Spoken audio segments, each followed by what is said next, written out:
welcome to the Tabletop Games blog topic discussion. Swords versus words. The popularity of blogs versus other media. Jaime Stegmaier's blog post, "Is there a future for written reviews?" inspired Adam Richards of Punchboard to write a little post on his Substack to discuss the visibility of the written word compared to video or audio content. That, in turn, inspired me to share my thoughts on the topic, and as always, I invite your thoughts in the comments on the blog at tabletopgamesblog.com. Let me set the scene. Jaime's article came about after the release of Stegmaier's latest game, Apiary. While looking through BGG, he found a thread lamenting the lack of written reviews of the new game being available before its release. I've not read the thread myself, but the main thrust seems to be aimed at the fact that advanced copies only went to video reviewers or podcasters. The poster would have loved to see written reviews as well. Jaime confirms that the company hasn't sent advanced copies to blogs for a couple of years now, but concedes that maybe in the name of diversity, they should change that.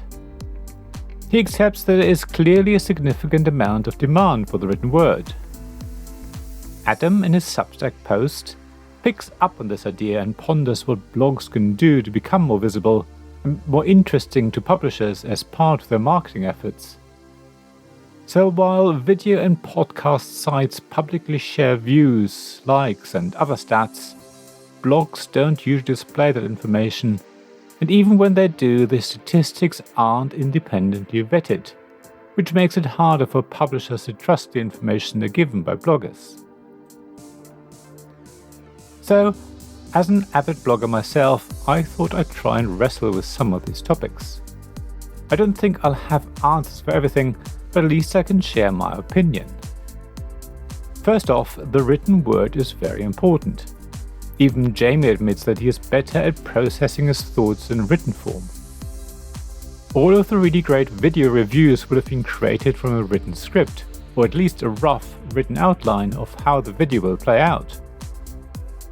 At the same time, I love watching videos or listening to podcasts, often more so than reading an article. I'm not a fast reader. Most books, even short ones, take me many weeks to finish. So I'm not surprised that video reviews are more popular than written ones. Video reviews have the advantage that you can show a game's components, maybe even offer a quick playthrough, or otherwise visually illustrate your point. A lot of us, and me included, are very visual creatures. It's a powerful medium. Even audio reviews tend to be more popular than the written word. My written reviews and other articles have now been available in audio format for quite some time. That was mainly to give people with vision problems the option to listen to what I have to say without needing to revert back to an artificial voice created by a screen reader. Yet everyone keeps telling me how they love listening to my podcast episodes, which are short and informative at the same time. The spoken word is just more appealing. You can listen to her writing while commuting, doing the dishes, or going for a walk. Yet there's something to say in favour of the written word. As I alluded to earlier, the best video reviews are based on a written script. Many popular board game video reviewers could easily do away with video, and what they have to say would be just as important and valuable. Many of these video reviewers would do just as well in audio-only form, and to be honest, even if they were transcribed, they would still be amazing. Of course, the order of popularity in platforms goes from blogs having the smallest audience, to podcasts somewhere in the middle, and then videos with the most views on average. At the same time, my blog gets a good number of visitors every week. I probably can't compete with the most popular video channels, but it's not bad. I wonder if I would attract more followers if I simply read my articles to the camera and added a little B-roll and other bits. The message would still be the same, but it would now appeal to more people. Video watchers, audio listeners, and blog readers. The problem is, as you can probably guess, the amount of time that goes into creating video content versus audio and writing. I can probably write an article in about an hour. Recording and editing it takes probably about the same time. If I had to video everything and edit it all together, it'd probably be more like 5 to 10 hours. A huge difference and an extra amount of time I simply don't have. So the question is what I can do to attract more people without reverting to video. While I could add a little counter to every post on my blog that shows views, that figure isn't necessarily trusted.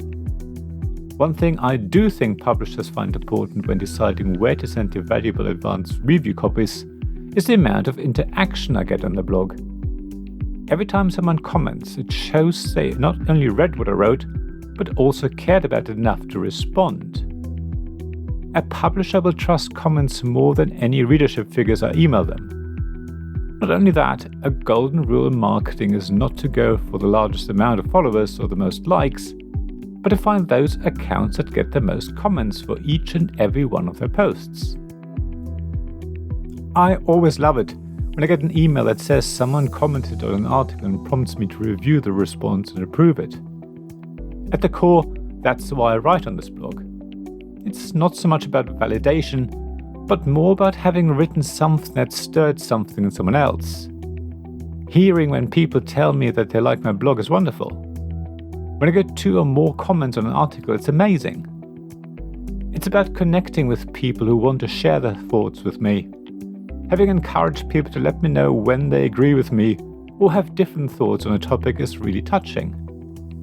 It's about having a conversation, and as human beings, communicating is so very important and goes to the core of who we are.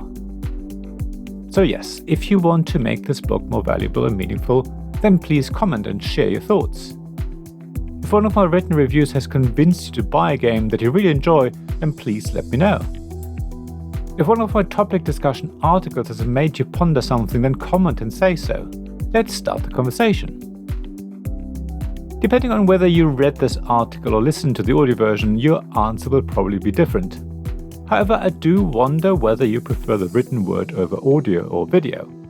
What is your favorite medium and why? What do video reviews give you that written ones don't? How do podcasts fit into this? Please do share thoughts on the blog at tabletopgamesblog.com. As you've just heard, I love to hear from you.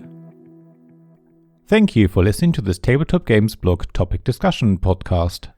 Please check the description below for links mentioned in this episode, as well as to the written version of this article on the blog. If you enjoyed this episode, please subscribe, give us some stars or leave a review. Please also tell your friends about me, and if you want to offer financial support, check out my Patreon and Ko-fi pages, links to which you'll find in the blog at tabletopgamesblog.com. So thank you again for listening, and I hope to see you again soon. This podcast was made possible by the generous help of my supporters.